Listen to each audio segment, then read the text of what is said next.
High. আজকে আমি আছি হচ্ছে গানের একটু পাশে, গানের সোজাসুজি সামনে নয়, একটু পাশে। কারণ আজকে যে মানুষটা আমার সাথে আছে, আজকে যার সাথে আমি কিছু বলতে পডকাস্টিংটা করছি, সে মানুষটা হচ্ছে দুর্গাপুরের ভালো রকম ভাবে পরিচিত, বহুল প্রচলিত, প্রচুর সুস্মিতা সুস্মিতা চন্দা।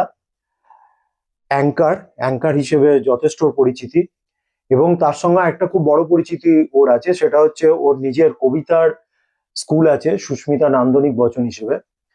তো সুস্মিতার সঙ্গে একদিন আমি যাদের সঙ্গে পডকাস্টিং করেছি এন্টারটেনমেন্ট ফিল্ডে, তারা মূলত গানের ছিলেন।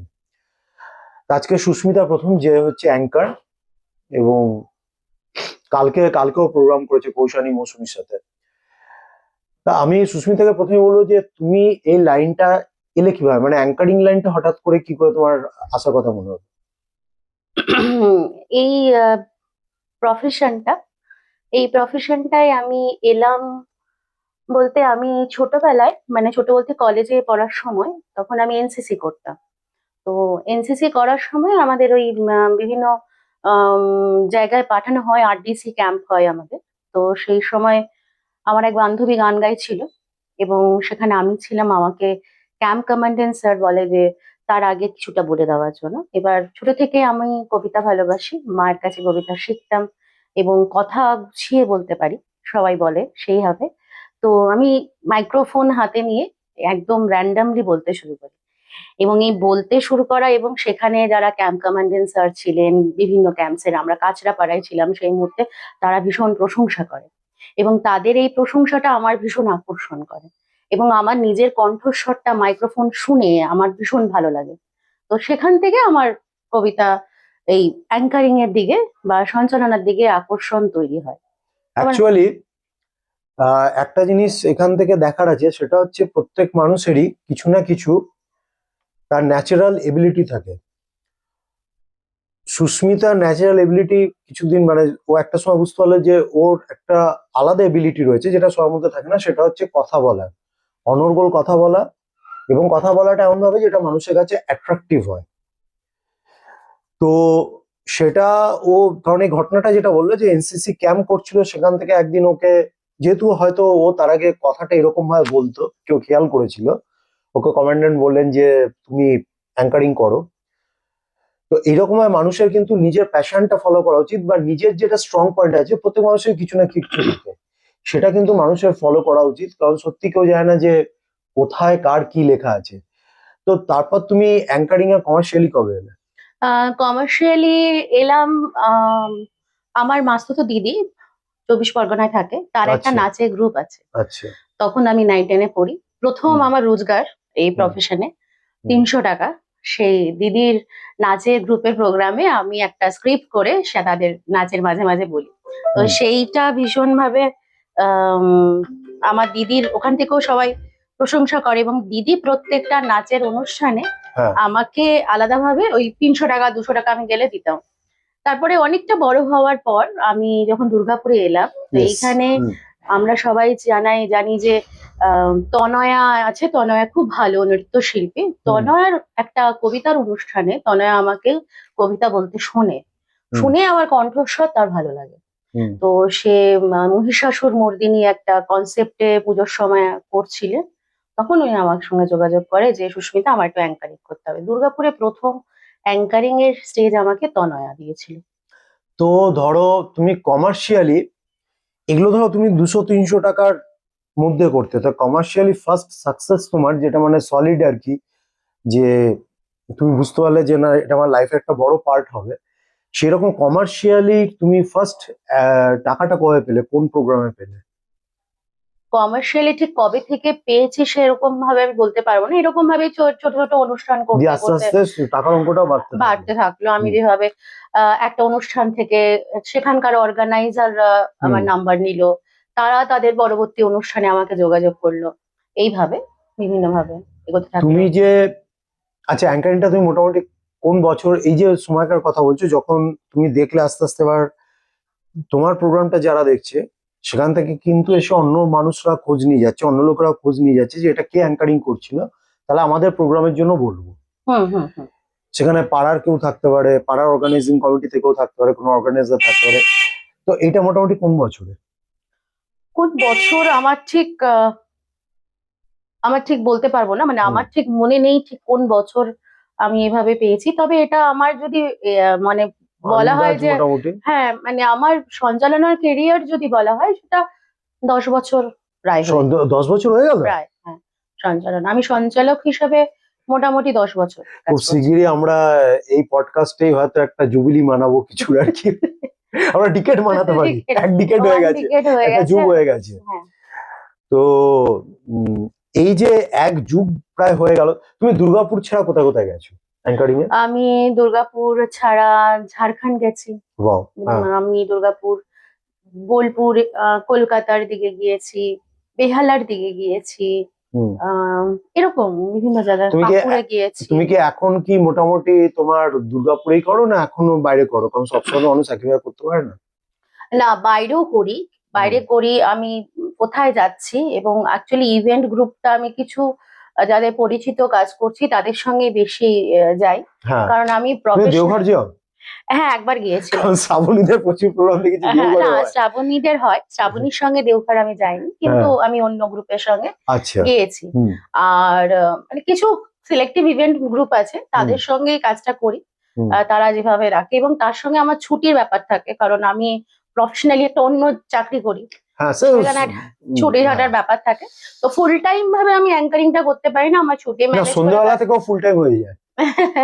না, সন্ধ্যাবেলা থেকেও হয় না, কারণ আমার অনেক সময় সন্ধ্যাবেলাও আমার যা কাজ আমার থাকে। যারা সুস্মিতাকে অ্যাঙ্কারিং এ নিতে চান একদম আরামসে আসুন, কেননা অ্যাঙ্কারিং এর জন্য ওর যে প্রফেশনাল লাইফ সেখান থেকেও জায়গা খুঁজে নেয়, যেহেতু এটা ওর প্রচন্ড পছন্দের জায়গা, এবং ও এখন বহু মানে ভালো রকম ভাবে পরিচিত দুর্গাপুরের সার্কেলে। যখন একটু অ্যাঙ্কারের কথা ভাবে, 4-5 জন যে অ্যাঙ্কার কথা ভাবে তার মধ্যেও একজন।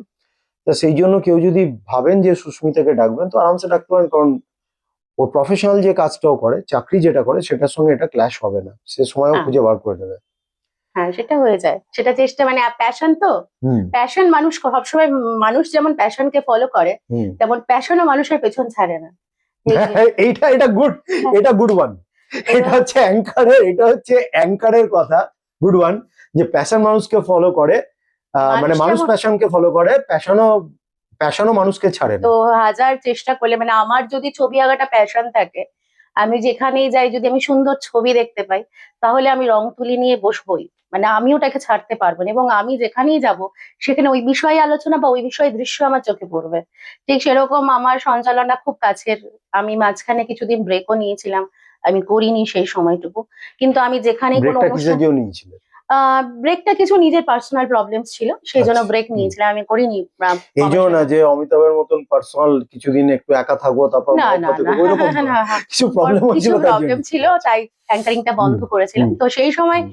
আমি কোথাও কোনো একটা অনুষ্ঠান, চিন্তন শিবিরের জন্য নাও নি। না, না, চিন্তন শিবিরে, ক্যারিয়ারটা কিভাবে এগো। না, হ্যাঁ, তারপর তখন ওই কোথাও স্টেজে কোথাও একটা অনুষ্ঠান হচ্ছে, আমি গিয়ে দাঁড়িয়ে থাকতাম, গানটা তো শুনতে ভালোবাসি, কিন্তু কে অ্যাঙ্কার আছে এবং সে কি বলছে, এটা আমার ছোট থেকে নেশা, মানে অ্যাঙ্কাররা কি বলছে, তারা কিভাবে বলছে, আমি বিশ্বাস করি মানুষ হাতে কলমের থেকে খুব বেশি শুনলে বা দেখলে শিখতে পারে।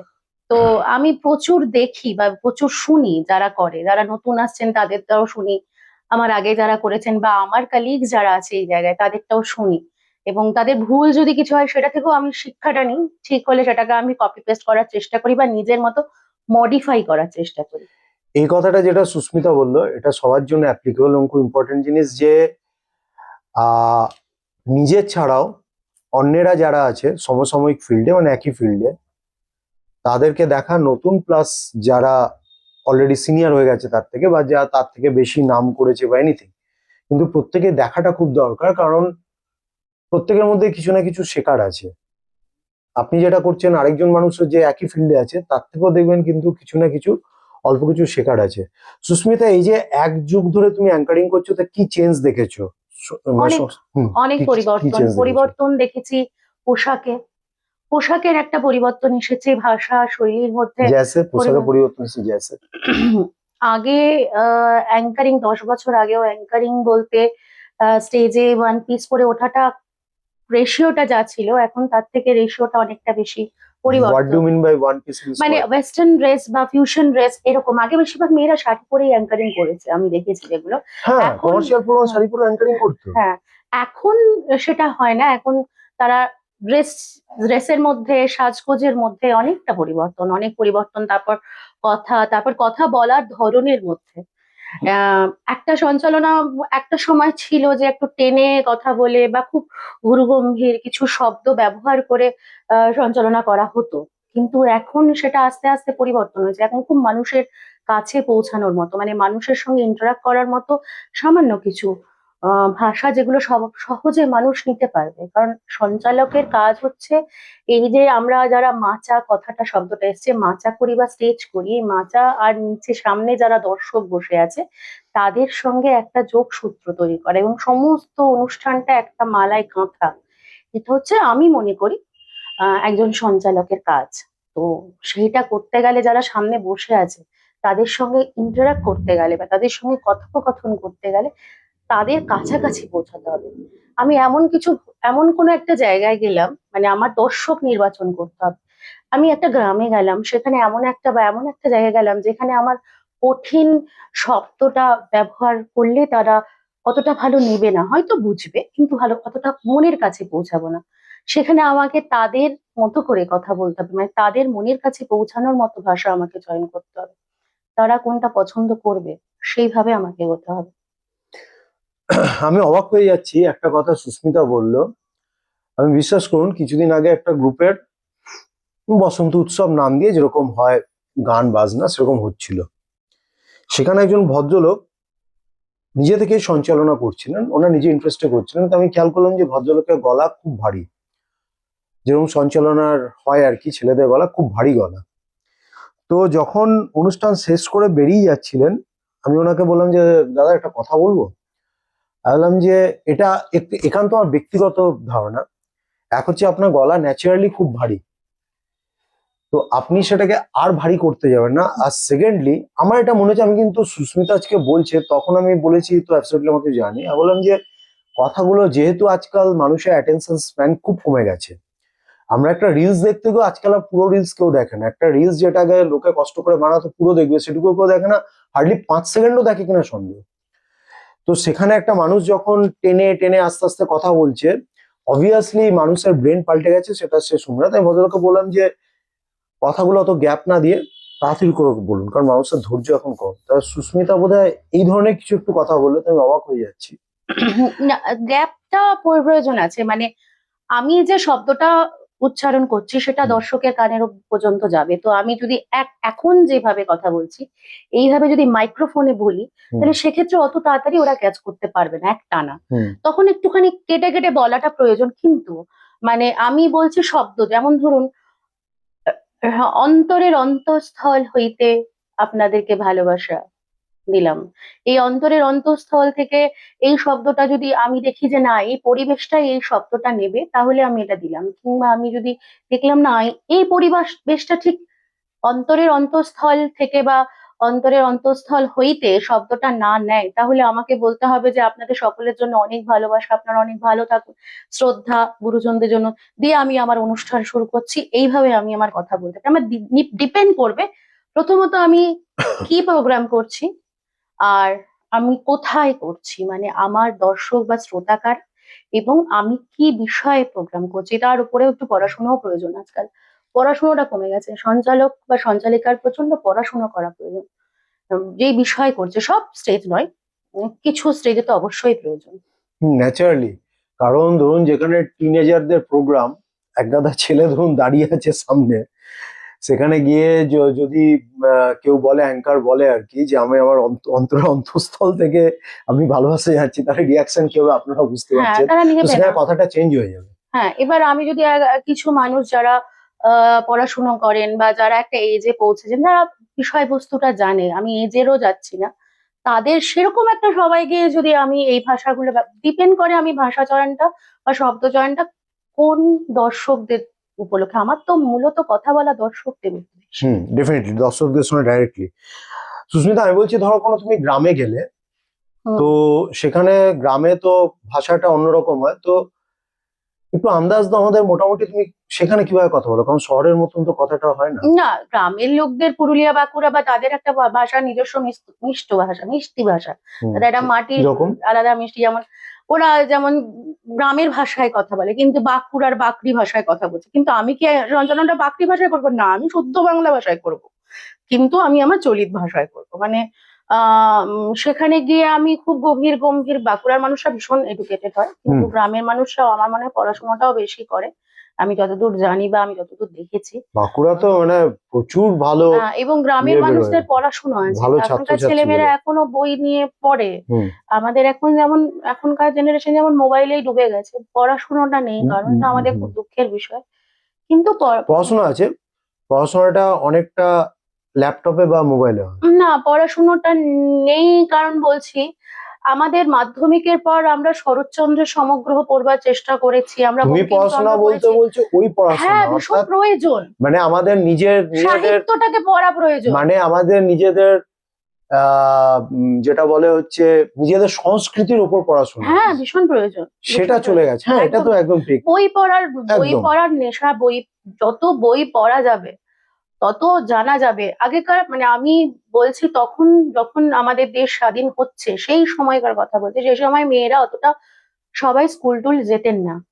তো আমি একটা বই পড়েছিলাম, ক্ষুদিরাম, আমাদের শহীদ হয়েছিলেন ক্ষুদিরামের দিদির লেখা, তার হুম। সম্পর্কে, তার শব্দচয়ন, তার ভাষা, এবং ওখানে লেখা ছিল অপরিবর্তিত, মানে এডিটেড নয়। আপনি মানে পড়লে মনে হবে খুব ভালো সাহিত্য সম্পর্কে জ্ঞানী কেউ লিখছে। হুম। আকর্ষণ এমন রেখেছে বইটা লেখার মধ্যে, ভাষা, শব্দ, সমস্ত কিছুর মধ্যে। তাহলে তাদের এই পড়াশুনো ছিল বলেই তারা কিন্তু লিখতে পেরেছে পুঁথিগত আমার কিছু। সময় অবধি পড়াশোনাটা ছিল, কারণ আমার সময় অবধি দুর্গাপুরে যে বই মেলা হয়েছিল তার থেকে বঙ্কিমচন্দ্রের রচনাবলী কিনেছিলাম। হ্যাঁ, হ্যাঁ, হ্যাঁ, কিন্তু আমার মনে হয় না যে তারপরে আর হ্যাঁ। বেশি দিন ওটা রয়েছে। আজকের দিনে কোনো ছেলে মেয়ে বাংলা গল্প পড়বে, সে ফেলুদা হোক বা সে কাকাবাবু হোক, এটা ভাবাই যায় না। ভাবনাটাই না, করাটাই যায় না, কারণ সে জায়গাটা নেই। আজকাল সে জাপানিজ কোন সিরিয়াল যে ইয়েটা আছে যেটা বাচ্চারা প্রচন্ড দেখে, ওই পিকাচু পিকাচু পিকাচু বা ওই ধরনের কিছু দেখবে, বাংলা পড়বে এটা তো কোনো না, গল্পই মানে নেই। আমরা যেমন ছোটবেলা অপেক্ষা করতাম যে শুকতলা পাবো, চাঁদ মামা পাবো, উঠেই গেল, ওগুলো তো উঠেই গেল। ওগুলো শুকতারা বলে যে কোনো ম্যাগাজিন ছিল, আনন্দমেলা বলে যে কোনো ম্যাগাজিন ছিল, হুম। অ্যাবসলিউটলি এখন আমার মনে হয় না কেউ না, জানে। এই বিষয়টা নিয়ে সত্যি বড় মানে আলোচনার বিষয়। এটা আমাদের আগামী প্রজন্মকে যে কোথায় নিয়ে যাচ্ছে। মানে আমরা রবীন্দ্রনাথ না পড়লে আমাদের জীবনের অর্ধেকটাই মিথ্যে, কারণ জীবনকে জানতে গেলে রবীন্দ্রনাথ পড়তে হবে। এই যে আজকে সুস্মিতা যে রবীন্দ্রনাথের সম্বন্ধে যে ইমোশনটা দেখালো, বললো যেটা যে রবীন্দ্রনাথ না পড়লে আমাদের জীবনটা বৃথা। কালকে যখন সুদেশনাথ সাথে করছিলাম আমি ব্লগটা, কালকে না পরশুদিন, সেদিন ও কিন্তু রবীন্দ্রনাথের সম্বন্ধে একই ইমোশন দেখিয়েছে। বলছো না যে কাঁদছিলাম আমি জোড়াসাঁকো ঠাকুর বাড়িতে গিয়ে। তো সত্যি কথা, এগুলো যদি না থাকে তাহলে একটা জাতি কিন্তু আস্তে আস্তে তার সমস্ত আইডেন্টিটিটা তার নষ্ট করে ফেলে, তার নিজের আইডেন্টিটি। তুমি যখন কোনো গ্রামের প্রোগ্রামে যাও তখন তোমার কথাবার্তাটা কিরকম হয় একটু বলো, না, যেমন তুমি নর্মালি সাধারণ বলো। সাধারণ সাধারণ আমি নমস্কার, মানে সব শুভ সন্ধ্যা, আপনারা কেমন আছেন, আপনাদের এই জায়গায় নাম করে বলি যে এরকম জায়গায় এসেছি আমাদের আপনাদের কাছে, আজকে হুম। সন্ধ্যা আপনাদের সঙ্গে আমি থাকবো, আমার কথায় কথায়, এবং গান থাকলে গানে বা অন্য কোনো অনুষ্ঠানে সেটা। এটা তুমি গ্রামেও যেটা বলো আবার শহরেও হ্যাঁ, হ্যাঁ, একই হ্যাঁ, হ্যাঁ, বলো। হ্যাঁ। গ্রামের ভাষায়, আমি গ্রামে গেছি বলে যে ওদের ভাষাটাই আমি নিয়ে কথা বলবো সেটা আমি আর করি না, সেটা সবসময় করা সম্ভব সেটা হয়ে উচিত ওঠে না। নয়। সবাই মিমিক্রি একদম ফাটাফাটি করতে পারে না। না, মিমিক্রি ব্যাপারটা আলাদা, সঞ্চালনা ব্যাপারটা আলাদা, দুটো আলাদা হ্যাঁ, আমি বিষয়। ওটাই বলছি, হ্যাঁ, দুটো এক্স্যাক্টলি আমি আলাদা ওটাই বিষয়। বলছি যে এবার মিমিক্রি করতে হলে হ্যাঁ মিমিক্রি করি, মিমিক্রি আমার এবার অনেক সময় হয় না, অর্কেস্ট্রার যারা আছেন, যারা সঙ্গীত সঙ্গত শিল্পী বা হুম, যারা বাজাচ্ছেন মিউজিশিয়ান, হুম, তারা অনেকক্ষণ বাজাবার পর তারা একটা 10 মিনিট বা 5 মিনিট একটা রেস্ট চায়। হুম, সেই সময় আমি যদি গ্রামে থাকি তখন আমার কিছু মজার কথাবার্তা আছে, যারা হুম, ওদের ভাষায় হুম। জোকস টাইপের, ওখানের মানুষরা ওই একটা বলো, একটা। একটা জোকস এরকম একটু অ্যাক্টিং করে বলতে হ্যাঁ, হবে। একদম অ্যাবসলিউটলি। আমার শাশুড়ি আর বৌমা, হুম। তো আমি ওদের যেভাবে বলি সেভাবে বলছি। একদম তুমি যেভাবে বলো প্রোগ্রামে, এইটা হচ্ছে তোমার সামনে দর্শক দাঁড়িয়ে আছে, তোমার বলো, আমি চুপ। তো মাসিমা দিদিমারা সবাই ভালো আছেন তো? যদি ভালো থাকেন তাহলে একবার হাততালি দেবেন। এই ধমের নাম হচ্ছে সুস্মিতা। তা আমি একটা শাশুড়ি আর বৌমার কথা আপনাদের কাছে বলবো। তো একজন শাশুড়ি, আপনারা সিরিয়াল দেখেন, ওই বউ কথা গাও নাকি হয় টিভিতে, ওই সিরিয়াল দেখছিল, বুঝতে পেরেছেন?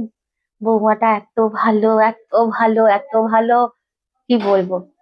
শাশুড়ি যদি খাটে বসে, বৌমা বসে মোড়ায়। কি ভালো বৌমা না, বলো? শাশুড়িকে উঁচু জায়গা দেয়। তো এবার কার কার এরকম বৌমা চাই, এবার হাত তোলো। দেখো, ভালো বৌমা কিন্তু চাই তো। এবার ধরো সবাই বললো চাই। চাই, হ্যাঁ, আমার নর্মালি চাই, যেটা আমার হয়। চাই। বেশ, তাহলে এবার গল্পটা বলি, শোনো। তো শাশুড়ি মা তো খুব জ্ঞানী গুণী অনেক দিনের, সে এবার বৌমাকে বলছে, পান খাইছে কিন্তু আবার। ও বলছি, বৌমা, তুমি যে এই মোড়াটায় বসেছো, তো আমি যদি মোড়াটাতে বসি, তাহলে তুমি কোথায় বসবে মা?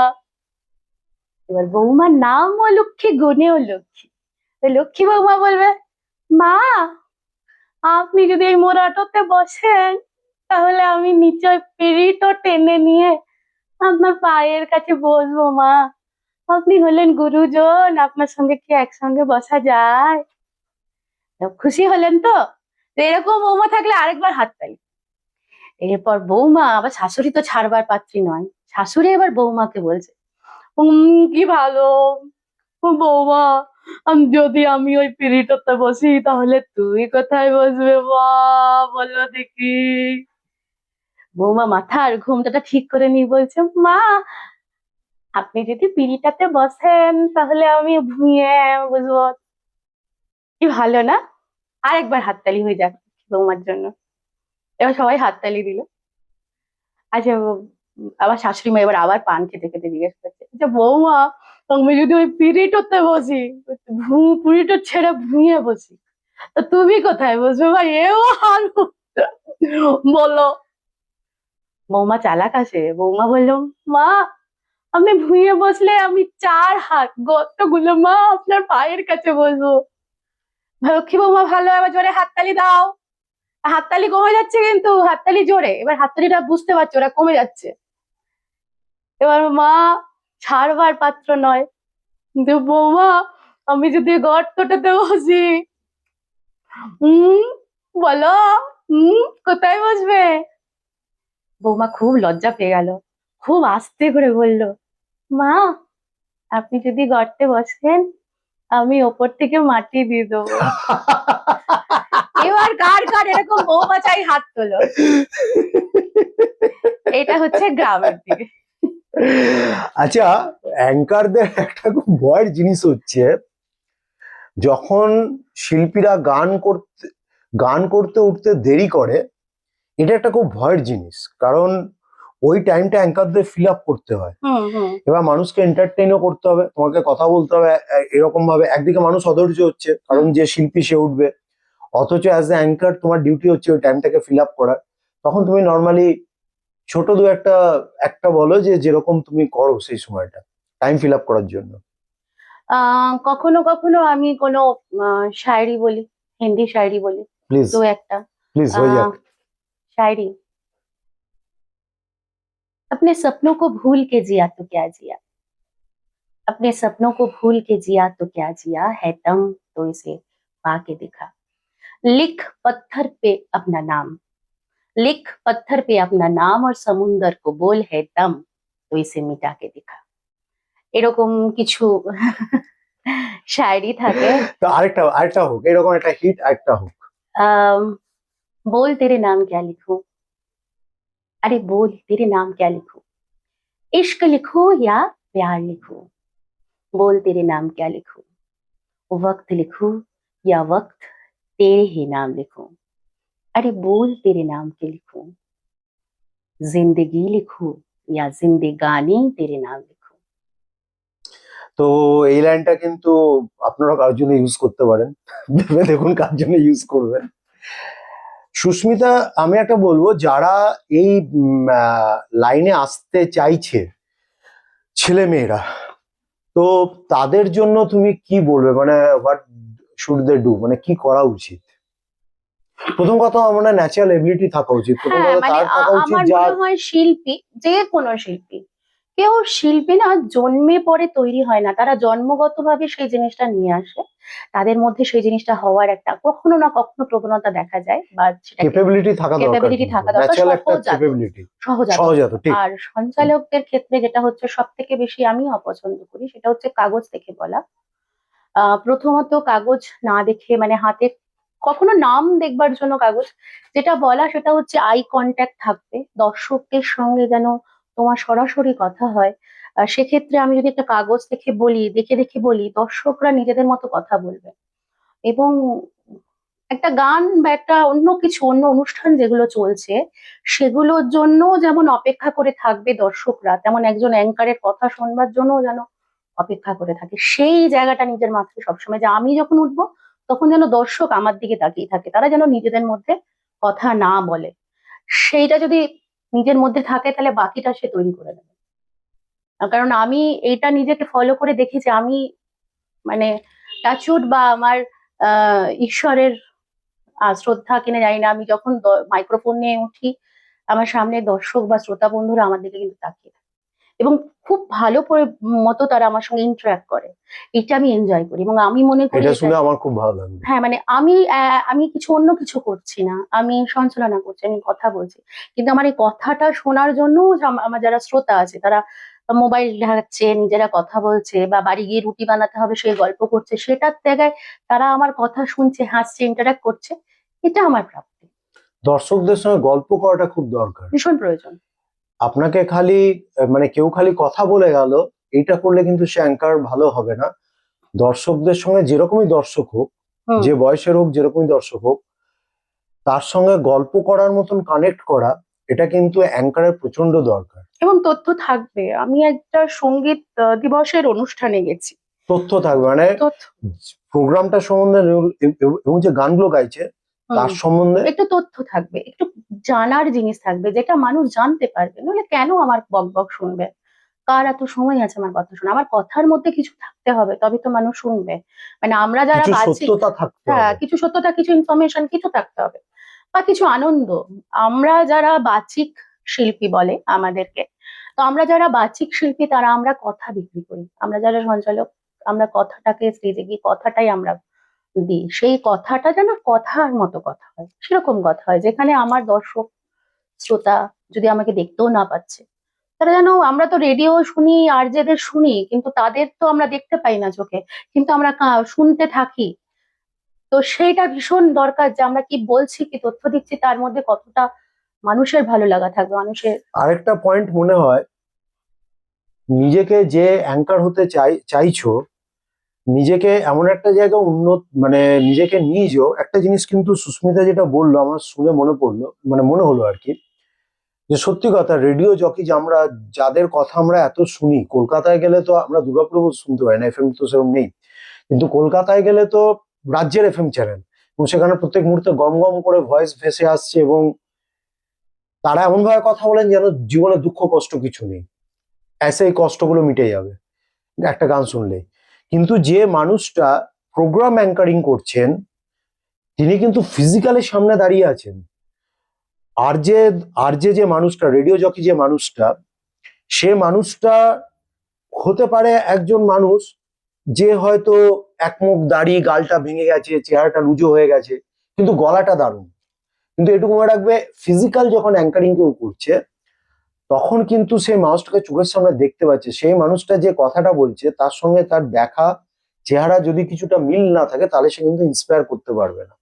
সেই দিকটাও, এটা একটা অন্য পয়েন্ট যেটা আমি বললাম, যেটা মনে হলো সুস্মিতার কথাতে। এবং অনেকে আমি দেখেছি যে আমার যে নর্মাল কণ্ঠস্বর, আমার যে ভগবান প্রদত্ত কণ্ঠস্বর, আমি যখন এই মাইক্রোফোনটা ধরছি তখনই আমার কণ্ঠস্বরটা বদলে যাচ্ছে। এটা, এটাও ঠিক একটা, মানে আমি স্বাভাবিক থাকবো, আমার কণ্ঠস্বরেই আমি কথা বলবো। মাইক্রোফোন ধরছি বলেই যে হ্যালো করে একটা আমি আপনাদের সামনে ঠিক। করে শুরু করব, এটা নয়। আমি সাধারণ থাকবো, সাধারণ ভাবেই কথা বলবো। এটা এটা অ্যাঙ্কারিং করতে অনেক সুবিধা হবে যখনই তুমি সেটা করতে যাবে যেটা তোমার সহজাত নয়। তোমার গলার মধ্যে ব্যারিটোন নেই, তোমার গলার মধ্যে অমিতাভের ব্যারিটোন নেই। এবার তুমি মাইক্রোফোন হাতের সামনে পেলে, হ্যালো, কাহা সে আয়ে হ্যায় আপ, বলে তো লাভ নেই। আমার নর্মাল টোন যদি, সাথিও কাহা সে আয়ে হ্যায় আপ, তো বেটার যে ওইটাই ভালোভাবে বলা, কনভিনসিংলি বলা, যেটা নিজের মনে হয় যে অ্যাঙ্কারিং এর মতন বলা উচিত বলা, কিন্তু বেশি চেঞ্জ না করা। তোমার কি মনে হয় দুর্গাপুরে শেখার কোনো জায়গা আছে অ্যাঙ্কারিং এ সেরকম? হ্যাঁ, অনেকেই ভালো করে, মানে আমার যারা কেউ যদি সিনিয়র শিখতে চায় আর কি, দুর্গাপুর বা এসব সাইড? অ্যাঙ্কারিং ঠিক শেখার নেই, আমি বলবো আমি সঞ্চালনা কয়েকটা ওয়ার্কশপ করেছি, আমার সিনিয়ররা যারা আছে তাদের স্টেজ দেখেছি, কাকুলি রায়ের স্টেজ দেখেছি, আমি বরুণ দাস স্টেজ দেখেছি, আমি আম, দেবদাস দা স্টেজ করে দেখেছি, আমি সাধনাদি দেখেছি, আমি মিতা চৌধুরী দেখেছি। দেবদাসের গলা কিন্তু খুব সুন্দর, হ্যাঁ, দেবদাসকে আমি আমি চিনি ওই জন্যই বললাম। ইতুশ্রীদির দেখেছি। আমার যারা সিনিয়র আছে প্রত্যেকের অনুষ্ঠান, আমি এমনও হয়েছে একটা সময় আমি শুধু যেতাম ওদের অ্যাঙ্কারিংটা শুনতে। আমি প্রত্যেকের সঞ্চালনা শুনি। আমি কলকাতায় কিছু অনুষ্ঠান আমি শ্রী জগন্নাথ বসুর কাছে শিখতে যেতাম, তখন তখন যে অনুষ্ঠানগুলো হতো তাদের যারা সঞ্চালক বা সঞ্চালিকা থাকতো সেগুলো দেখেছি। টিভি চ্যানেলে যে সমস্ত অনুষ্ঠান হয়, গুড মর্নিং আকাশ, গুড মর্নিং, বিভিন্ন একটা চ্যানেলে তাদের সঞ্চালন শুনতে হবে, আমার মনে হয় শুনতে হবে আর পড়তে হবে।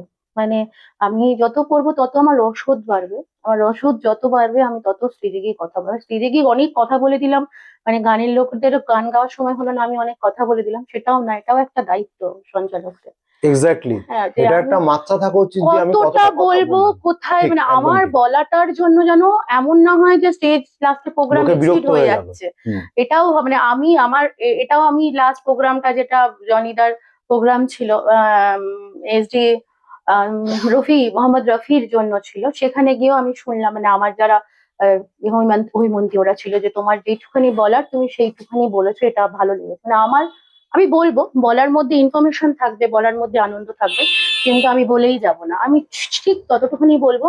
শিল্পী স্টেজে ওঠার আর নামার মাঝখানে যেটুখানি সময় আমি সেইটুখানি বলবো, কারণ মূলত অনুষ্ঠানটা গানের।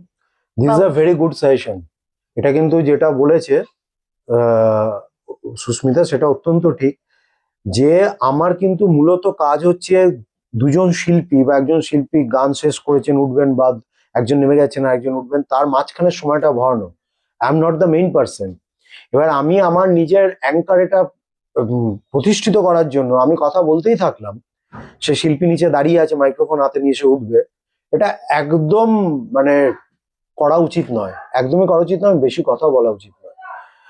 আচ্ছা, এবার আমি সেই টপিকটা যাবো যেটা শুনলে সুস্মিতা বলেছে যে আমাকে ও স্যামসাং ফোনটা তুলে মারবে। সেটা হচ্ছে যে তুমি অ্যাঙ্কারিং এর সময় প্রচুর ভালো ভালো দেখতে মানুষের সঙ্গে তোমার পরিচয় হয়, অবভিয়াসলি ফিল্ডটা এরকম।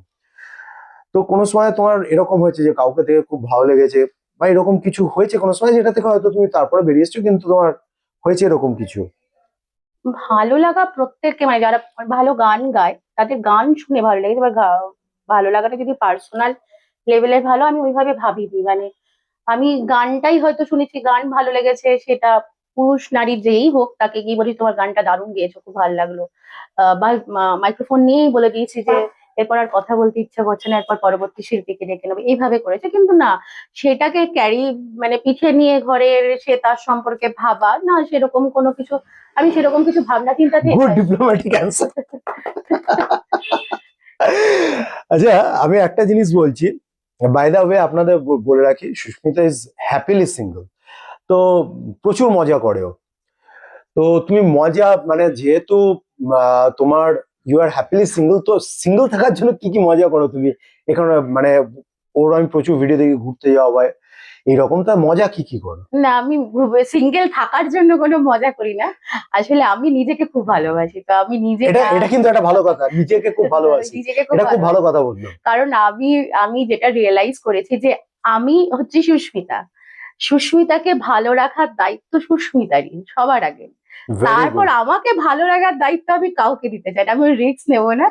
আমি নিজেকে ভীষণ ভালো রাখতে জানি এবং লিটারালি ভালো রাখতে জানি, আমি খুব পজিটিভ হ্যাঁ, যারা এবার মানুষ, লিটারালি ভালো রাখার জন্য কি কি করো তুমি? কি যা জীবনে সবাই করে আমি তাই করি, সবকিছু আমি সকালবেলা ঘুমটু করি, না, সবাই আমি ওগুলো বলতে breakfast চাইছি করে, না, যে যেগুলো মাঝে মাঝে মাঝে মাঝে যেগুলো না করো ঘুরতে মানে যাওয়ার নিজের জন্য জন্য, সবাই, ফর ইউরসেলফ। না ওটাই, আমি পজিটিভ মানুষদের সঙ্গে মিশি, আমি যখন মানুষের সঙ্গে মিশতে মিশতে দেখি যে একটু নেগেটিভ আছে, তার থেকে একটা ডিস্টেন্স করে হ্যাঁ, নিই। এরকম পয়েন্টে বলো। হ্যাঁ, আমি খুব পজিটিভ, যাদের কাছে একটু পজিটিভ ভাইব পাওয়া যাবে তাদের সঙ্গে মিশিয়ে আমার যদি মনে হয় একটুখানি কোথাও যাবো, খুব শান্তভাবে কোথাও বসবো, আমার একটা মন্দির আছে সাই বাবার মন্দির, আমি খুব বিশ্বাস করি সাই বাবাকে।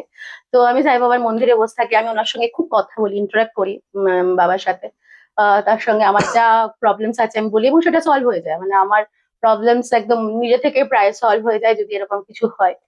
তো এরকম একটা ভালো ভালো মানে আমার কিছু দিদি আছে, মধুমিতা দি নাচের আহ মা কাম দিদি বলা যেতে পারে, সেমি মা, আমার মা আছে, মায়ের সঙ্গে গিয়ে সময় কাটাই। তো মধুমিতা দি কাছে চলে যাই। এখানে আমার একটা দিদি আছে সুচেতা দি, সুচেতা কুন্ডু। সুচেতা দি খুব অনেকটা বড় এরা আমার থেকে, ভালোবাসে আমাকে। সব থেকে বেশি হচ্ছে আমি স্ট্রেসড হয়ে গেলে ছবি আঁকি, আমি ছবি আঁকতে ভীষণ ভালোবাসি, ক্রাফট ওয়ার্ক করি। আর সব থেকে আরো ভালোবাসি হচ্ছে রাস্তার পথ পশুদের, আমার কুকুর নিয়ে, কুকুর বেড়াল আমার তাদের খুব ভালো লাগে, মানে আপনারা শুনলে আসবেন, আমার সাপের মুখ দেখলেও মনে হয় মিষ্টি, টিকটিকির এইটা মুখ আজকে দেখলেও মনে হয় hi dialogue of the day. আমি আমি সাপের না মানে প্লিজ এরকম প্লিজ, এই সাপের মুখ বাকিগুলো ঠিক দেখলেও আছে, মনে হয় এটা করতে আমি যেও না। মারতে পারবো না, মানে আমি কোনোদিন, অনেকে সাপ পিটিয়ে মেরে দেয়, আমার মনে হয় ওদের ছেড়ে দিক, ও নিজের মতো, ও তো কিছু করেনি, ওকে ব্যথা পেলে হয়তো ও কিছু করবে, ও ভয়ই করে যাই করে। তো আমি খুব পশু প্রেমী, সুস্মিতা অ্যাকচুয়ালি পশু প্রেমী, আমি মানে ভীষণ পশু এটা প্রেমী। শুনে হয়তো একটু কেউ হাসতে পারে, কিন্তু বেসিক্যালি আমি খুব fact of the matter is যে সুস্মিতা পশু প্রেমী। এবং তুমি বোধহয় কুকুরদের খাওয়াও বোধহয়। কুকুর খাওয়াই, কুকুর রাস্তার কুকুরদের অসুস্থ হলে কিছু অ- হলে ওষুধ, ইনজেকশন, আমি ডক্টর সৌরদীপ অধিকারীকের কাছে কনসালটেশন নিই, স্যার কি করবো। উনি আমাকে হোয়াটসঅ্যাপে, মানে এখনো চলছে একটা ট্রিটমেন্ট, উনি আমাকে পাঠিয়ে দেন। এবার আমার যা রোজগার তার থেকে আমি কিছু টাকা দিয়ে তাদের ট্রিটমেন্ট, যদি আমি না পারি, দেখা যায় যে আমার কাছে একটুখানি কম হচ্ছে, তখন আমার পরিচিত দু একজন আছে, যেমন স্মিতা গান গায় খুব ভালো, ও আমাকে অনেক সময় হেল্প করে। এরকম দু চারজন আছে যাদেরকে আমি ফোন করি, তারা আমাকে টুকটুক করে হয়তো দিলো, আমার কিছু রইলো, তাদের ট্রিটমেন্ট আমি করি মোটামুটি। সুস্মিতা, তুমি কারোর নাম বলতে চাও যার কাছে তুমি ঋণী, বা যাকে তুমি কৃতজ্ঞতা জ্ঞাপন করতে চাও, যে এই যে অ্যাঙ্কারিং ফিল্ডটায় হুম। যে তোমাকে হয় ওঠার সময় না হলে কোনোভাবে প্রচন্ড হেল্প করেছে, যে সঞ্চালক অ্যাঙ্কারিং এর ফিল্ডটা? আসলে অনিরুদ্ধা, খুব অনেস্টলি আমি আমাদের এই মানে এই যে জায়গা আছে বা এই যে প্রফেশন আছে, গান বলো বা এই যে আলোর নিচে প্রফেশন, এখানে কেউ কাউকে একটুও জায়গা ছাড়ে না, হুম বরং নামাবার চেষ্টা করবে। হুম। এবং আমার পিয়ারটা খুব কম, মানে সকালবেলা গুড মর্নিং, গুড আফটারনুন এগুলো আমি করতে পারি না, মানে আমার মনেই থাকে না। এমনকি আমাকে করলে আমি যে রেসপন্স করবো, আমি সেই রেসপন্সটা সেটা অনেক করতেও সময় তুমি করো না। করি না, আমি হুম ভুলে যাই। হুম। এবং আমি এতটাই কাজে থাকি, হয়তো আমায় ফোন করলো কেউ, আমি ফোনটা ধরে, আমার মা হলো, আমি 2 মিনিট পর ফোন করছি, ওই 2 মিনিটটা যে দুদিন পরে হয় না। তো ওই জন্য আমার পিয়ারটা খুব কম, সেই জন্য কেউ সেরকম ভাবে আমাকে জায়গা ছেড়ে দেয়নি।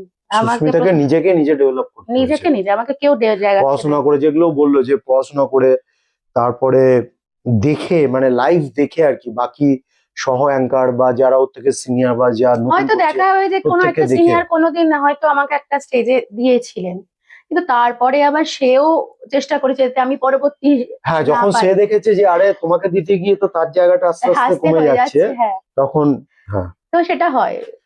সুস্মিতা একটা খুব বড় জায়গা জুড়ে আছে, সুস্মিতার কবিতা। তো আমি আহ সুস্মিতার প্রোগ্রাম, মানে এবার কবিতা দু একটা একদম শুনবো, যেটা এই পুরো মোবাইলের স্ক্রিনটা সুস্মিতার জন্যই থাকবে, আমিও থাকবো পাশে, কিন্তু মোবাইল টু সুস্মিতা। সুস্মিতা, তোমার প্রিয় কবিতা প্রিয় কবিতা, এইখানে প্রিয় একদম বলো। কবিতার দুটো তিনটে লাইন বলছি, প্রিয় কবিতা যেহেতু দুটো, বলেছে। দুটো তিনটে লাইন অত কম নয়, 5-6টা লাইন বলে। হ্যাঁ, ওরকম ছোট্ট করে বলছি, হুম, প্রিয় বলো। কবিতাটা অনেকটা বড়, প্রিয় কবিতা যেহেতু বলা হয়েছে, তারপরে আমি একটা অন্য কবিতা করছি। শিওর। প্রিয় কবিতা হচ্ছে কবিগুরু রবীন্দ্রনাথ ঠাকুরের বোঝাপড়। মানে যখন মানুষের জীবনে আপস অ্যান্ড ডাউনস আসে, আমার যখন ডাউনস আসে, তখন আমি এই কবিতাটি বার কয়েক করি। মনেরে আজ কহ যে, ভালো মন্দ যাহাই আসুক, সত্যের এলাও সহজে। কেউ বা তোমায় ভালোবাসে, কেউ বা বাঁচতে পারে না যে, কেউ বিকিয়ে আছে, কেউ বা শিখি পয়সা ধারে না যে। কতকটা যে স্বভাব তাদের, কতকটা বা তোমারও ভাই, কতকটাই ভবের গতিক, সবার তরে নহে সবাই। তোমায় কতক ফাঁকি দেবে, তুমিও কতক দেবে ফাঁকি। তোমার ভাগে কতক রবে, পরের ভাগে থাকবে বাকি। মান্ধাতারি আমল থেকে চলে আসছে এমনই রকম। তোমার কি এমন ভাগ্য, বাঁচিয়ে যাবে সকল যখন। মনের তাই কহ যে, ভালো মন্দ যাহাই আসুক, সত্যের লও সহজে। প্রথম পংক্তিটি, এটা অনেক বড়। একটা জিনিস আমি বলি, সুস্মিতা কবিতা মাঝে একটা কথা আমি বলি, খুব ফিল করছি আমি কথাটা ওর সঙ্গে কথা বলে। সেটা হচ্ছে, দেখুন, সেই লাইনটাতে তার আসা উচিত যেটাতে সে বিশ্বাস করে। আমি সুস্মিতার কথায় কথা আমি একটা জিনিস বুঝতে পারছি, এই মানুষটাকে তো আমি চিনছি এই এপিসোডটার জন্য, এই যে পডকাস্টটা হচ্ছে তার জন্য আমি চিনছি। কিন্তু আমি এই যে যেটুকু সময় মানুষটার সাথে কথা বললাম, ফিল করলাম যে ও কিন্তু যেগুলো বলছে ও নিজে বিশ্বাস করে। ওর প্রথম কবিতা ছিল হচ্ছে রবীন্দ্রনাথের।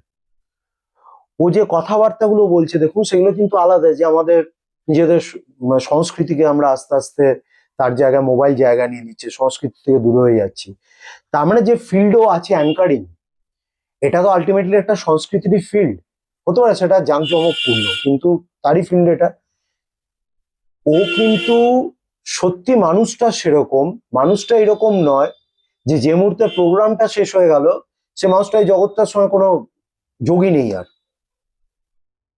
সে মানুষটা কিন্তু যখন কোনো প্রবলেমে পড়ে, যখন মন খারাপ হয়, সে মানুষটা কিন্তু কোনো কবিতা পড়ে।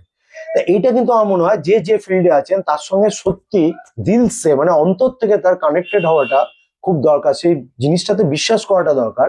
নাহলে সেই কথাগুলো খুব হালকা, খুব ওপরের কথা মনে হয়। নেক্সট কবিতা সুস্মিতা। নেক্সট কবিতাটা, এখন তো বসন্তকাল চলছে, আর বসন্ত মানেই আমরা সবাই জানি প্রেম। তো একটা প্রেমের কবিতা বলি, কবি শক্তি চট্টোপাধ্যায়। একটু প্রেক্ষাপটটা বা একটা পটভূমি তৈরি করে নিই, পরিবেশটা। একদম। হ্যাঁ। আহ দর্শক বা যারা আছেন মোবাইল স্ক্রিনের ওপারে, তাদেরকে বলবো একটু কল্পনার জগতে ভর দিয়ে, মানে কল্পনা করুন আপনারা পুরুলিয়ার কোনো একটা রেলওয়ে স্টেশনে গেছেন, সেটি পাণ্ডব বর্জিত, অর্থাৎ কোনো জনমানব নেই। এই সময় পাতা ঝরা মরশুম, পাতা ঝরে পড়ছে এবং খড়খড় করে দুপুরের হাওয়া সেই পাতা উড়িয়ে নিয়ে যাচ্ছে একটা বেঞ্চের কাছে। সে কাঠের বেঞ্চে বসে আছে একটি তন্নি, তার হাতে একটা ইংলিশ নভেল, নামটি হার্ট ক্রেন। আর ঠিক তার থেকে একটু দূরে একটি ছেলে দাঁড়িয়ে আছে, ওভারব্রিজটা উঠে যাচ্ছে ঠিক তার নিচে পায়ের কাছে। ছেলেটির কাঁধে শান্তিনিকেতনের একটি ব্যাগ, পাঞ্জাবি, চুলগুলো উলুট হলুদ। আর লেভেল ক্রসিং এ একটা ট্রেন দাঁড়িয়ে আছে, মালগাড়ি, যে সিগন্যাল পেলেই ছাড়বে। এবার কবিতা মনে পড়লো, কবি শক্তি চট্টোপাধ্যায়। মনে পড়লো, তোমায় পড়লো মনে, বাঁশি বাজলো হঠাৎই জাংশনে, লেভেল ক্রসিং, দাঁড়িয়ে আছে ট্রেন। এখন তুমি পড়ছো কি হার্ট ক্রেন? 150 মাইল পেরিয়ে গেলাম কাছে, বললে তুমি এমন করলে বাঁচে ওই সামান্য বিদ্যাদানের টাকা। সত্যি পকেট ইঁদুর পাদে ফাঁকা, এমন সময় বুদ্ধি দিলে ভারী। দাঁড়িয়েছিলেন চাঁদের আড়াআড়ি, বললে এই যে রাখো তোমার কাছে, তোমার ছবি আমার বাক্সে আছে। মনে পড়লো, তোমায় পড়লো মনে, বাজলো বাঁশি হঠাৎই জাংশনে, লেভেল ক্রসিং, দাঁড়িয়ে আছে ট্রেন। অনাবশ্যক পড়ছো কি হার্ট ক্রেন? আমি এতক্ষণ সুস্মিতার সঙ্গে কথা বললাম, একটা জিনিস আমি টেকনিক্যালি বলি, আমার যেটা ধারণা হলো, সুস্মিতা গলার টোনাল কোয়ালিটি খুব ভালো। যদিও বলছে যে একদম নর্মাল ভাষায় কথা বলছে, কিন্তু সত্যি কথা বলতে সেটা করা সম্ভব না। অ্যাঙ্কারিং করতে গেলে যে সময় কথা বলছে, গলা তো অবভিয়াসলি একটু চেঞ্জ করতেই হয়, না সম্ভব না একদম একই গলা যেভাবে আমি কথা বলছি সেভাবে উঠে স্টেজে কথা বলাটা সম্ভব নয়। তো সেখানে গলা হয়তো হালকা মডিউলেশন করছে, কিন্তু আমার ব্যক্তিগত মত, আমি এতক্ষণ যে দেখলাম যে ওর গলার টোনাল কোয়ালিটি খুব ভালো। এবং সুস্মিতা কিন্তু অ্যাঙ্কারিং এর একটা জিনিস দেখুন, ও কিন্তু একটা চারপাশে জগৎ তৈরি করার চেষ্টা করছে। যেমন কবিতাটা বলছে তার আগে কিন্তু একটা আবহাওয়া তৈরি করলো, যাতে কবিতাটার প্রেক্ষাপট তৈরি করলো, কথার মাধ্যমে প্রেক্ষাপট তৈরি করলো, যেটা আমার খুব ভালো লাগলো। তা তুমি একটা প্রেমের কবিতা বললে, তার ফার্স্ট কবিতাটা কিসের উপর ছিল? ওটা জীবন বোধের ওপরে। জীবন বোধের উপরে। কোনো হাসির বা কোনো কিছুর এইরকম কোনো কথা বা কবিতা? হাসির আহ হাসির এই মুহূর্তে সেরকম মনে পড়ছে না। একটা খুব প্যাশন দিয়ে কবিতা হোক, যেন ওইদিকে একটা মানুষ দাঁড়িয়ে আছে। হুম। এটা তুমি গল্প শোনাচ্ছ না, হুম। এত এবার দর্শক নেই, ওইদিকে একটা মানুষ দাঁড়িয়ে আছে যাকে তুমি কিছু বলছো, এরকম ভাবে কিছু আমার তোমার লেখা স্টকে একটা আছে? কবিতা বলি আমি। একদম প্লিজ। লিখি। খুব ছোট কিন্তু আহ, রাত কেড়েছে নোনা স্রোত, দিন নিয়েছে চাতুক চোখ, তবুও ঠোঁটের কোণে আলোর ঋণ, তবু আশায় বাঁধে নতুন দিন। নিকটের মোরা তারার দেশ, অসুরের কাছে বাঁধা আবেশ, তবুও মিথ্যে গল্পে মায়ার জাল, তবুও স্বপ্ন নিয়নে সবের স্নান। হেমন্ত ঢাকে উষ্ণতা, চোখের সরম উদ্দামতা, তবুও উড়িয়ে দেওয়া শূন্য তারা, তবুও নীর খোঁজে সে পাখিরা। সুস্মিতা, তোমার নান্দনিক বচনের হুম। কেউ যদি তোমার সঙ্গে যোগাযোগ করতে চায়, হুম। ফার্স্ট কথা হচ্ছে তোমার নান্দনিক বচনের যে ক্লাসগুলো আছে সেগুলো মোটামুটি কোথায় হয়? আমার নান্দনিক বচন সম্বন্ধে একটু বলো। হ্যাঁ, নান্দনিক বচন সব এইটা নামটা আমার। তোমার ফেসবুকে বোধহয় সুস্মিতা নান্দনিক নান্দনিক, বচন নিয়ে হ্যাঁ, দেওয়া আছে। এটারও একটা গল্প আছে। এটার গল্প বলো। হচ্ছে, আমার মনে হয়, মানে আমি বিশ্বাস করি, আমরা প্রত্যেকে মানে জন্মের পর একটা নাম পাই, আর বাবার কাছ থেকে একটা উপাধি পাই। হুম। সেইটা দেখে বাবার উপাধিতে আমাদের মেয়েদের পরিচয় হয়। তারপরে আমাদের বিবাহ হয়, স্বামীর উপাধি যেটা থাকে, একটা টাইটেল হ্যাঁ। থাকে, টাইটেলে আমাদের পরিচিত হয়। হুম। আমার মনে হয় আমাকে সুস্মিতা, শুধু সুস্মিতা, কারোর মানে টাইটেলে আমাকে না চিনুক, আমাকে শুধু সুস্মিতা হিসেবে চিনুক, এবং তারপরে আমার কর্মটা দিয়ে চিনুক। তো সেইটার থেকে আমি, আমার নাম হচ্ছে সুস্মিতা, এবং আমার কর্মের স্থান হচ্ছে কবিতা নান্দনিক বচন, হচ্ছে আমার স্কুলটি যেটা আমি কবিতা শেখাই, সেটা দিয়ে সুস্মিতা নান্দনিক বচন রাখা হয়েছিল।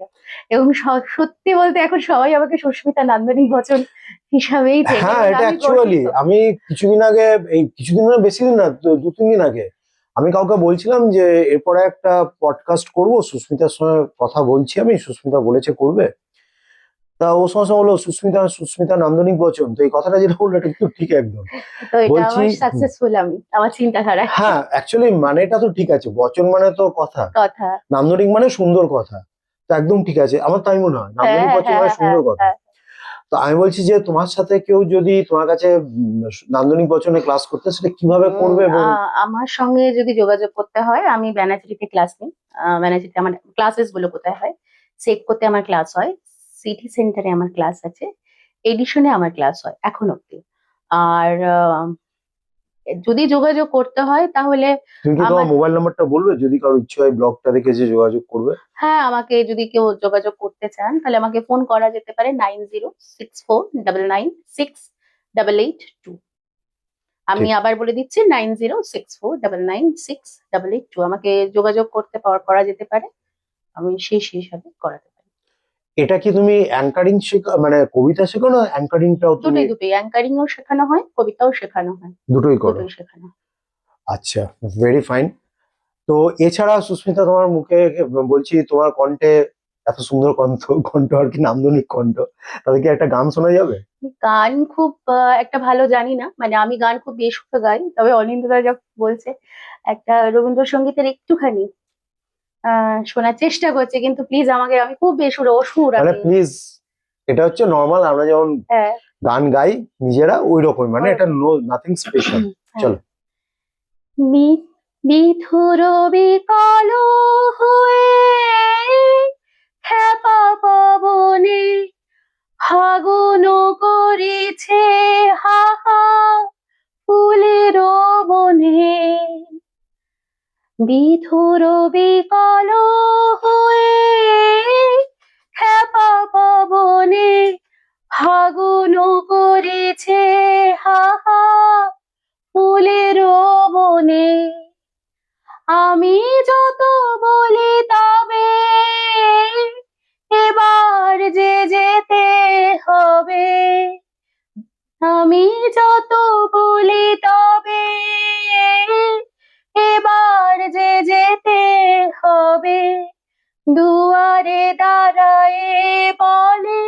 না না না, ও যে মানে না মানা, ও যে মানে না মানা। সুস্মিতা, তুমি যে এতদিন অ্যাঙ্কারিং করছো, হুম। কোনো দিন এরকম হয়েছে মানে সত্যি তুমি কারুর কণ্ঠে এরকম গান শুনেছো যেটা তোমার এখনো, আমি যদি বলি যে তোমার মনে আছে এখনো, তুমি সে মানুষটাকেও বলতে পারো, সে গানটা বলতে পারো, যে অ্যাঙ্কার হিসেবেও তোমার মনে হয়েছে, তুমি তো ধার থেকে শুনছো, স্টেজের ধার থেকে, কিন্তু সত্যি তোমার ব্যাপক লেগেছে? আমি ইয়ে নয় মানে স্টেজের ধারে নয়, একটা বৈঠকি হচ্ছিল। বৈঠকিতে হয় না মানে এক একটা গান না এক একটা সময় এক এক রকম ভাবে মানুষ পায়। হুম। গানের মানে অর্থ বা মানে বা লাইন মানুষ যত হয়তো যত শোনে তত ভাবে ওটাকে পায়, মানে মানেটা পায়। আমি তো কথার মানুষ, তো কথা বুঝি, কথা উপর। তো অনেকের গান অনেকের গান। বৈঠকিটা কিসের ওপর হচ্ছিল, বৈঠকি এমনি আড্ডাটা? একটা পুজোর পর একটা বিজয়ার আমাদের একটা বৈঠকি, বিজয়া নিজেদের বৈঠকিতে, পরিচিত আচ্ছা, এক ওকে ওকে, হ্যাঁ মানুষদের মধ্যে একটা হ্যাঁ। খাওয়া দাওয়া হয়েছিল, হুম তো সেখানে এমনি বৈঠকি হচ্ছিল। হুম। তো সবার গানই আমার ভালো লাগে। সেই বৈঠকিতে সম্পদ মুখার্জি, সম্পদ মুখার্জি, হ্যাঁ হ্যাঁ। হুম। সম্পদ দা একটা গান গেয়েছিল। খুব গানটা খুব ভালো। গানটা হচ্ছে গানটা জানো, লাগা চুনরি মে দাগ। লাগা চুনরি মে দাগ, হ্যাঁ মানে লাগা ওটা চুনরি মে দাগ। মানে দাদা চোখ বন্ধ করে গানটা গাইছিলেন। এবং সম্পদদা তো খুব ভালো, এমনিও গায়ক হিসেবে ভীষণ ভালো গান হুম গায়। হুম। তো এই লাগা চুনরি মে দাগ মানে কথাগুলো, এই গানটার কথাগুলো আমাকে কাঁদতে বাধ্য করেছিল। মানে আমি ওখানে বসে বসে কেঁদে ফেলেছিলাম, এত ভালো গানটা গিয়েছিলেন। এই আজকে প্রথম পডকাস্টে পেলাম ইমোশনাল আদমি। হ্যাঁ আমি ইমোশনাল, আমি ভীষণ ইমোশনাল। হ্যাঁ। আমি মনে করি প্রত্যেকটা শিল্পী না, emotional। একটা কথা এখানে আমি বলি, একদম ঠিক। আমি যদি ইমোশনাল না হই, আমি যদি বিভিন্ন ফেজের মধ্যে দিয়ে না যাই, আমি পোর্ট্রে কি করে করব? আমি অ্যাঙ্কার হলেও তো একদম। সেখানে সুখ দুঃখ সব কথাই বলছি। তা আমি যখন দুঃখের কথাটা বলছি, আমার ভেতরে যদি ইমোশন না থাকে, আমি যদি নিজের পার্সোনাল লাইফে সেই জায়গাটার মধ্যে দিয়ে না যাই, আমার কথাবার্তাটা যেটা আমি বলছি সেটা তো ওপর ওপর হবে। তো ইমোশনাল তো অবশ্যই হওয়া দরকার না যারা না, প্রত্যেক শিল্পী। শিল্পীর ইমোশনাল হয় মানে অনিন্দ্যদা, শিল্পীরা ইমোশনাল হবেই, হ্যাঁ, সাধারণ হবেই। মানুষের থেকে একটু বেশি ইমোশনাল হবে। হুম। সবকিছু তাদের মনের মধ্যে আগে দাগ কাটবে। হ্যাঁ, দাগ না কাটলে তাদের ভেতর থেকে সেটা বেরোবে না, কিন্তু বেরোবে না, হ্যাঁ। বেরোবে না। সেন্সিটিভ হবে, ইমোশনাল হবে, তবেই সে শিল্পী। এটা এক্স্যাক্টলি, আমি একটা দুঃখের কিছু বলবো কিন্তু আমার ভেতরে দুঃখ নেই, হুম। তো সেটা হয় না। আর কবিতাটা আমাদের উচ্চারণ, মনন আর বোধ থেকে করা হয়। তো উচ্চারণ শুদ্ধ হতে হবে, মনন মানে মুখস্থ করতে হবে, মনে রাখতে হয় করার জন্য। আর বোধটা তো নিজের থেকে আসতে হবে। বোধ যদি না থাকে তাহলে তো। কবিতার ক্ষেত্রে কাকে তুমি, কে তোমার মানে তোমার খুব ভালো লাগে? আমার উর্মিমালা বসু, শ্রী জগন্নাথ বসু কবিতা ভীষণ ভালো লাগে।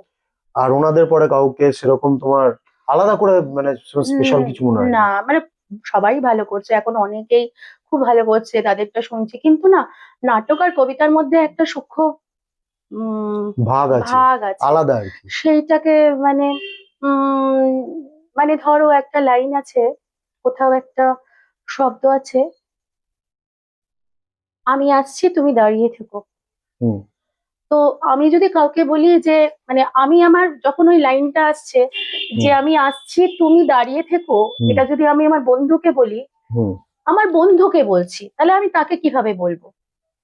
আমি এবার সেটা ডিপেন্ড করছে আমি তুই বোধ থেকে বলছি, আমি অনেক দূরে বন্ধুটা আছে, তাকে কি করে বলবো?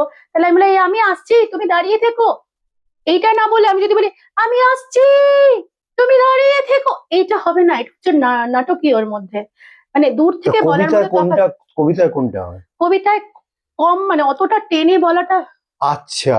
মানে মানে নাটক আর কবিতার মধ্যে না একটা সূক্ষ্ম থাকবে। আর কবিতা যখন বলা হবে, কবিতা যখন আবৃত্তি করা হবে, তখন মানে কবিতা বলছি বলে আমি গলাটা একটু কাঁপিয়ে, একটু টেনে, একটু মানে মানে ওইভাবে সাধারণ মানুষ যেভাবে কথা বলে, এটা কিন্তু সাধারণ। খুব ইম্পর্টেন্ট পয়েন্ট, কারণ তোমরা দেখবে কবিতা ম্যাক্সিমাম দিনে, তোমরা যদি কেউ কোনো প্রোগ্রামে যাও যেখানে কবিতা বলছে কেউ, সেখানে কিন্তু ও যেটা বললো সেটাই মানুষ বেশি করে, যে যেটা বললো তুমি দাঁড়িয়ে থাকো আমি আসছি, এই যে টেনে টেনে বলা বা একটা গলা কাঁপিয়ে কাঁপিয়ে বলা, সেটা কিন্তু অ্যাকচুয়ালি বেশি হয়। এটা যেটাও এটা বললে হওয়া উচিত নয়, মানে কবিতাতে সেটা যাত্রা বা নাটকে হয়, কিন্তু কবিতাটা হওয়া উচিত নয়, এটা সত্যি কথা। আরেকটা জিনিস আমার খুব জানতে ইচ্ছে করে, আমি কবিতার মানুষ নই, তবুও মাঝে মাঝে দু একটা কবিতা আমার চোখে পড়ে যায়। আজকালকার দিনে কবিতার কোনো ছন্দ মিল বলে কিছু থাকে না, না। আমার বুঝে উঠতে পারে যে আমি কি পড়ছি, গল্প পড়ছি কি এটা, মানে মনে হয় যেন ধাম করে ধাক্কা খাচ্ছি। একটা কবিতা যখন মানুষ শুনছে, তার ব্রেন কি এক্সপেক্ট করছে যে পরের লাইনে সে একটা ছন্দ মিলিয়ে কিছু পাবে, সেটার নামই তো কবিতা। আজকের ডেটে কবিতা এখন পড়ছি, একদম মনে হচ্ছে একটা গল্প পড়ছি। তা এরম কবিতা কি তুমি করো, কবিতা কি তুমি বলো না এগুলো? বলি, গদ্যধর্মী কবিতা আর পদ্যধর্মী কবিতা দুটো আলাদা। আচ্ছা আচ্ছা। পদ্যধর্মী একটা ছন্দ মিলে, কিন্তু যেটা বলছে মানে একটা মেয়ের রাগ দরবারি বলে একটা কবিতা আছে কবি শুভ দাশগুপ্তর। হুম সেখানে একটা মেয়ে গান গাইতো, তার হুম গান গাওয়াটা বিয়ের পর বন্ধ হয়ে গেছে হুম এবং সে গান গাইতে পারছে না। সে তার নর্মাল বলছে আমি স্কুলে যেতাম, কথা বলছে, তো এটা কবিতা, সে তার মতো করে বলছে, কিন্তু ফ্লো থাকবে। সে একটা কবিতার একটা ফ্লো থাকে, একটা নিজস্ব। গদ্যতে ফ্লো রাখা খুব মুশকিল, এবং গদ্য তো পুরো আমি দেখেছি গদ্য ভিত্তিক কবিতা যেটাও বলছে, সেটা অ্যাকচুয়ালি গদ্যই, মানে গল্পই। হ্যাঁ, গল্পের মতো করে সেটা কবিতা, কি হ্যাঁ। করে কবিতা আমি জানি না। হ্যাঁ, মানে গদ্যধর্মী আর পদ্যধর্মীর মধ্যে তফাৎ আছে, মানে এটা আরো অনেক ব্যাকরণের দিকে যেতে হবে, কত বিশদে। গদ্যধর্মী কবিতা কি মানে চলে? হ্যাঁ, গদ্যধর্মী এখন চলে, পদ্যধর্মী। তাই হ্যাঁ, আমি গদ্যধর্মী বুঝতে পারি কবিতা। না যে মানুষ গল্প পড়ার মতন হলে তো গল্পই পড়বে, সে না, কবিতা কেন না, না, শুনবে? না, গদ্যধর্মী কবিতা চলে। আম, অনেক কবিতা আছে যারা মানে রবীন্দ্রনাথ ঠাকুরের কবিতাগুলো বেশিরভাগই পদ্যধর্মী কবিতা আমরা পাই। হুম। কিন্তু এখনকার যেটা, আগেকার দিনে সমস্ত তো হুম, কবিতায় হ্যাঁ, যেমন এটা পদ্যধর্মী। মিল, যেটা তুমি বলছো যে হুম। মিল মিল আছে, হ্যাঁ, হ্যাঁ মিল নাহলে মনে হয় থাকে। একটা ধাক্কা খাচ্ছি। হ্যাঁ, হ্যাঁ, হ্যাঁ, না, চলো চলো। একটা, আজকে আজকের মতো এখানে শেষ করছি। সুস্মিতা যে আমার জন্য সময় দিল, সময় বার করে ওর ব্যস্ত সময়ের মধ্যে থেকে আমাকে সময় দিল, তার জন্য অনেক থ্যাঙ্কস। আর ননিদাদার চ্যানেলটা আপনারা লাইক করুন, শেয়ার করুন, সাবস্ক্রাইব করুন। আমাদের দুর্গাপুর থেকে একটা নতুন উদ্যোগ নিয়েছে, এবং অনেকদিন ধরে আমিও ভাবছিলাম এরকম উদ্যোগ নেওয়া উচিত। বিভিন্ন চ্যানেলগুলোতেও নেওয়া হয় এরকম, কিন্তু সেগুলো বেশি দিন হয়তো কোনো চ্যানেলে বন্ধ হয়ে গেছে। কিছু অনিন্দদা নিয়েছে, আমরা সাপোর্ট করবো সবাই মিলে যাতে চ্যানেলটা এগিয়ে যায়। আজকে এপিসোডটা এখানেই শেষ করছি। সুস্মিতাকে মানুষ হিসেবে আজকে আপনারা দেখলেন, হয়তো দেখবেন এরপরেই কালকে পরশু আপনাদের পাড়াতে অ্যাঙ্কার হিসেবে দেখতে পাবেন। তো তখন জানবেন যে এই মানুষটার সাথে সেদিন কথা হচ্ছিল। থ্যাংক ইউ, নমস্কার, আজকের মতো। শুভরাত্রি।